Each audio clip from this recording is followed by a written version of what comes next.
lovely viewers, welcome back to my channel. This is Kea from Faces World. তো আমরা সবাই ভালো আছি, আশা করছি তোমরাও সবাই অনেক ভালো আছো। চলে এসেছে একটা নতুন ব্লগ নিয়ে। ব্লগটা প্রথম থেকে শেষ পর্যন্ত পুরোটা দেখো আর সাথে থেকো। অবশেষে আমিও আমার পুজোর ব্লগ নিয়ে চলে এসেছি। জানি অনেক অনেক দেরি হয়ে গেল, কিন্তু আগে যেহেতু অনেকগুলো ব্লগ পেন্ডিং ছিল, তো ভাবলাম সেইগুলো আগে দিয়ে নিই, তারপরে পুজোর ব্লগগুলো আনবো। তো প্রথম দিন মানে ষষ্ঠীর দিনকে আমরা ঠাকুর দেখতে বেরিয়েছিলাম। পুজোর মধ্যে যদিও আমরা রানাঘাটের ঠাকুরই দেখি, রানাঘাটের বাইরে আমাদের কোনোবারই যাওয়া হয় না। আমরা এক এক দিন এক একটা সাইডের ঠাকুর দেখি।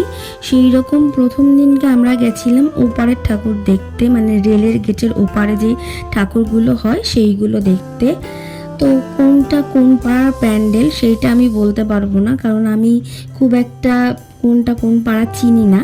তো একটা ঠাকুর দেখার পর তারপর ওখানে একটা ফুচকার দোকান ছিল, তো সেইখান থেকে আমরা ফুচকা খেয়ে নিচ্ছিলাম। তোমরা যারা আমার ব্লগগুলো ডেলি দেখো তারা জানো যে পুজোর সময় এই যে লাইটিংগুলো হয় সেগুলো আমার কতটা ভালো লাগে, আমার মানে ভীষণ ভালো লাগে। আর এই লাইটিংগুলো যখন আমাদের বাড়ির সামনে হয় না, ধরো পুজোর 15 দিন 20 দিন আগেই হয়, তখন মনে হয় যে পুজো পুজো আমেজ, কিন্তু পুজো তো আসলেই চলে যাবে। তারপরে এই যে পাড়ার ঠাকুরটা প্রত্যেকবার এরা এত সুন্দর থিমের প্যান্ডেল করে না, আমার তো ভীষণ ভালো লাগে। আর এদের লাইটিংটাও এত সুন্দর হয়। কিন্তু সব থেকে দুঃখের বিষয় হচ্ছে, যেহেতু আমি আর দেবায়ন দুজন মিলে ঠাকুর দেখতে যাই, তো আমাদের দুজনের ফটো তুলে দেওয়ার কেউ থাকে না। এই প্যান্ডেলের সব থেকে ভালো আমার যে জিনিসটা লাগে, এরা প্রতিবার ওয়েস্টেজ যে জিনিসগুলো আছে সেইগুলো দিয়ে সামনে একটা ছোট্ট মা দুর্গার মূর্তি করে। তোমরা যারা আগের বারে আমার পুজোর ব্লগটা দেখেছো সেখানে দেখতে পাবে যে ওরা আগের বার ওষুধের যে খাপগুলো হয় সেইগুলো দিয়ে ছোট্ট একটা মা দুর্গার মূর্তি করেছিল। আর যারা দেখোনি তাদের জন্য আমি উপরে লিঙ্কটা দিয়ে দেবো, তো তোমরা দেখে নিও। ও পাড়ার ঠাকুরটা দেখার পর তারপরে আমরা চলে এসেছিলাম এই পারে। এপারে আমরা সেরকম একটা ঠাকুর দেখিনি, কারণ এইটা আমরা নেক্সট দিনের জন্য রেখে দিয়েছিলাম। তো তোমাদের যেটা বললাম যে পুজোর সময় আমাদের ফটো তোলার ভীষণ সমস্যা হয়, তো আমরা কি করি, আমরা না প্যান্ডেলের মধ্যে কিছুক্ষণ ওয়েট করি যে কখন একটা কোনো ছোট বাচ্চা মানে যে ফটো তুলতে পারবে সেরকম কোনো বাচ্চা টাচ্চা আসবে, তো তাদেরকে দিয়ে আমরা প্রতিবার ফটো তোলাই। তাছাড়া আমাদের কোনো উপায়ও থাকে না, কারণ আমি ওর ফটো তুলে দিই, ও আমার ফটো তুলে দেয়, বাট দুজনের একসাথে ফটোটা তো আমরা তুলতে পারি না। তো আমরা প্রতিবার এই ট্রিক্সটা ফলো করি। পরের দিন সকালবেলা মানে সপ্তমীর দিন আমরা বেরিয়েছিলাম, আমি যেখানে আমার ব্লাউজটা বানাতে দিয়েছিলাম সেখান থেকে ব্লাউজটা আনার জন্য। আসার পথে আমি আর দেবান বিরিয়ানি কিনে নিয়ে এসেছিলাম। আর এবার পুজোর ডেটগুলো এত বাজে পড়েছে, মানে ষষ্ঠীর দিন আর অষ্টমীর দিন এই 2 দিন তো নিরামিষ খেতে হয়, আর এই 2 দিন পড়েছে আমিষের ডেটে।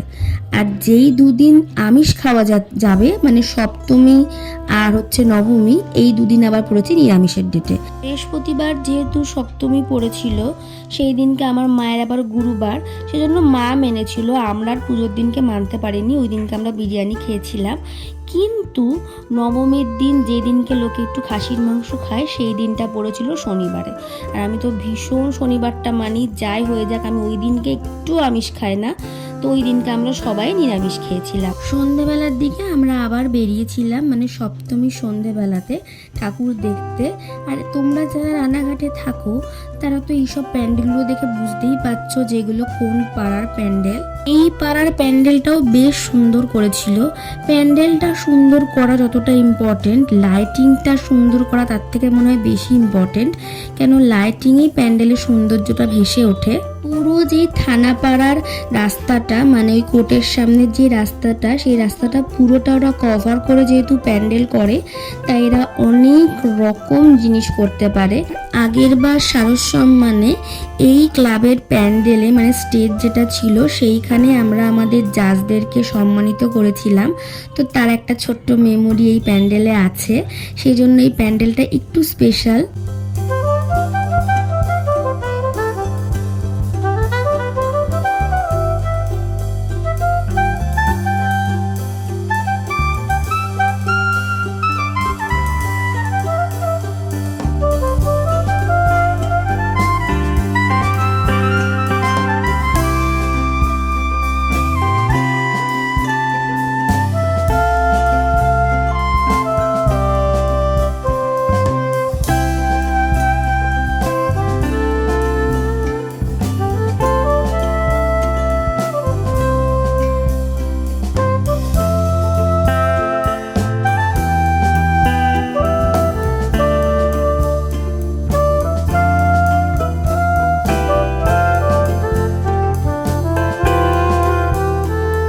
তারপরে আমরা চলে গেছিলাম দেবনাথ বয়েজের ঠাকুরটা দেখতে। এবার ওরা প্রেম মন্দিরের থিমটা করেছে, আমার তো বেশ ভালো লেগেছে এই থিমটা। আর এত ভেতরে রাধাকৃষ্ণের ফটোগুলো এত সুন্দর সুন্দর, মানে খুব সুন্দর লাগছিল ওদের এই প্যান্ডেলটা।